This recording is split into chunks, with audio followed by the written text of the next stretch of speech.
Nshuti muvandimwe ukomeje gutega amatwi ibiganiro byacu kuri Ndayisaba Epimake TV, nongeye kugusuhuza cyane kandi nkwibutsa ko utagomba kuva aha ngaha udakanze kuri subscribe ndetse ugakora no kuri like kugira ngo turusheho kujya mbere, ndetse n'ibiganiro niyo mpamvu bikuryoheye ukabisangiza n'inshuti zawe kugira ngo ibintu birusheho kuturyohera no kutubana byiza. Ubushize rero twaganiraga ku kiganiro twibaza tuti ni iki wakora kugira ngo igihe ufite agahinda kagabanuke cyangwa se gashire burundu. Ubwo rero uyu munsi nabategura iki gice cya kabiri cy'icyo kiganiro, mutega amatwi mwiyumvire, ndetse izi nama tuba tubaha kugira ngo zirusheho gutuma ubuzima buhinduka kandi ibintu birushaho kuba byiza. Nahanyu rero kugira ngo twumve kandi tugirwe inama tubashe kuzumva, ubundi ubuzima bwacu turebe ko twarushaho kubugira bwiza kuruta uko bwari busanzwe, kandi ntitugahweme gutega amatwi ndetse no kumvira inama tugirwa. Ngaho rero mukomeze muryoherwe kandi ibihe byiza kuri mwese, ndetse ibintu bitubane uburyohe gusa.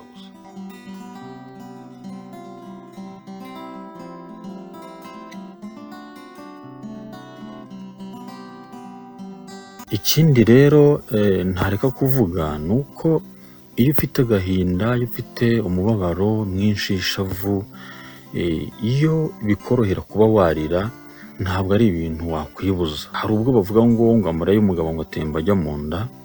Akenshi abagabo ntibakunze kugira uburyo bwo koroshya umubabaro wabo cyangwa agahinda barira, ariko burya iyo bigushobokera wumva amarira wayabona rwose, reka kwifata. Ubundi abakobwa, abagore nibo bagira bene icyo kintu cyo kugaragaza ko bababaye ndetse akanarira. Biriya ni ibintu byiza, kurira ni umuti mwiza, kuko iyo urize uba uri gusohora, uri no koroshya bya bintu byose biba bigupakiyemo, bikuzuyemo, byaguteye umubabaro w'agahinda. Burya uba urimo urabisohora, umutwaro ugenda woroha.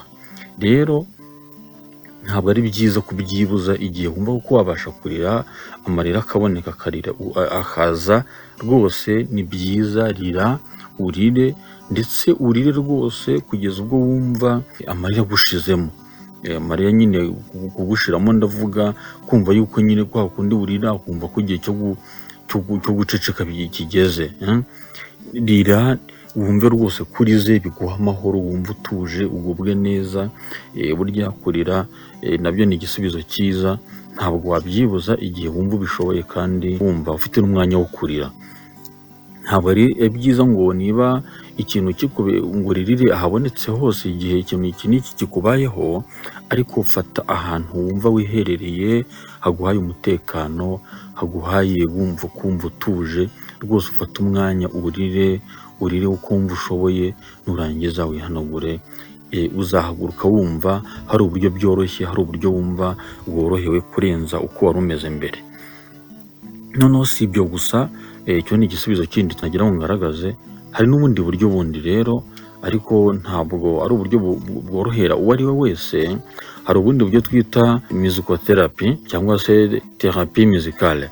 Ni ukuvuga ngo niba wumva ubabaye, ufite agahinda, bigushobokera ko wabasha kumva uturirimbo dusanzwe tugushimisha, tugushyira muri wa mwanya, bwa buryo wumva uguwe neza, gerageza utwumve. Niba ushoboye kuba hari instrument musicale wabasha gucuranga, gerageza ubikore, uyicurange, ufate akanya ucurange rwose, uririmbe twa turimbo wumva ukunze, utwigane.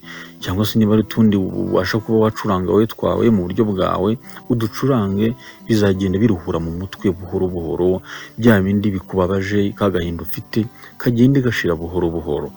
Ushobora kuba utazi gucuranga rero, ariko ukunda indirimbo, shakisha za ndirimbo ukunze, uzishakishe, uzitege amatwi rwose, ujye muri uwo mwanya. Ibyo byiyumvo ugerageza kujya muri uwo mwanya wo gutega amatwi izo ndirimbo, za zindi usanzwe uzi ko zikunze kuba zigushimisha. Ufate umwanya wo kuzitega amatwi, uzumve, uri mu mwanya umwe rwose, nta kindi kintu hanze amaso, uzitega amatwi rwose. Nabwo numara kuzumva, igira uko uzumva, uzajya numva woroherwa, ugubwa neza buhoro buhoro muri wowe. Hari igisubizo kirimo kiragenda kiboneka. Nshuti bavandimwe rero, urumva ko uburyo twari twateguye n'ubwo wenda buhoro buhoro tuzagenda tugaragaza n'izindi ngingo zigiye zishamikiye kuri iyi ngiyi, ariko urumva yuko ibyo bisubizo birahari kandi birashoboka cyane. Uzabigerageze igihe uzajya wumva utaguwe neza, hari uburyo wumva ubabaye, hari uburyo wumva ufite agahinda, cyangwa se igihe urakaye, ugerageze gutega amatwi izi ngingo mbabwiye zigera kuri enye, uzitege amatwi uzubahirize.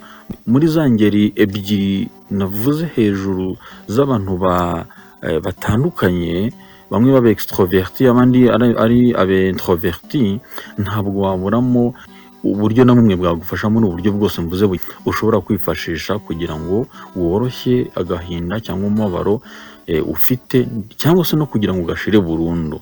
Rero birashoboka kandi tubigerageze, ndetse ibi byose tuzagenda dukomeza kugenda tubyagura, ndetse n'izindi ngingo zigiye zishamikiye kuri izi ngizi, kugira ngo turebe ko hari icyo twakora kuri ubuzima bwacu kandi tubeho neza nk'uko dukwiriye kubaho koko. Rero nshuti bavandimwe, kandi mukomeza gutega amatwi no kuha agaciro ibyo dukora, ibyo tuvuga, ndabashimiye cyane. Iyi ngingo ubutaha nzongera nyikomeze mvuge izindi ngingo zigiye ziyishamikiyeho, ariko reka mbe nsubikiye aha kugira ngo ntavuga byinshi bikababera birebire, ahubwo ubutaha tuzongera tuganire birusa ibi ngibi, ariko kandi mbashishikariza bya bindi bisanzwe gukomeza kuduha ibitekerezo, ndetse bino biganiro mukabisangiza inshuti zanyu, mugakanda ndetse no kuri subscribe kugira ngo ibyo tuvuga bikomeze bigere kuri benshi, mugakanda no kuri like kugira ngo tumenye niba koko mwabikunze, kandi tukanabimenya mu bitekerezo muzajya mugenda muduha, kugira ngo isi yacu tuyigire nziza kuruta uko twayisanze nk'uko dukunze kubivuga, ndetse kugira ngo binaduhe ibitekerezo byagutse, ibyo tubaha dukomeze tubyagure.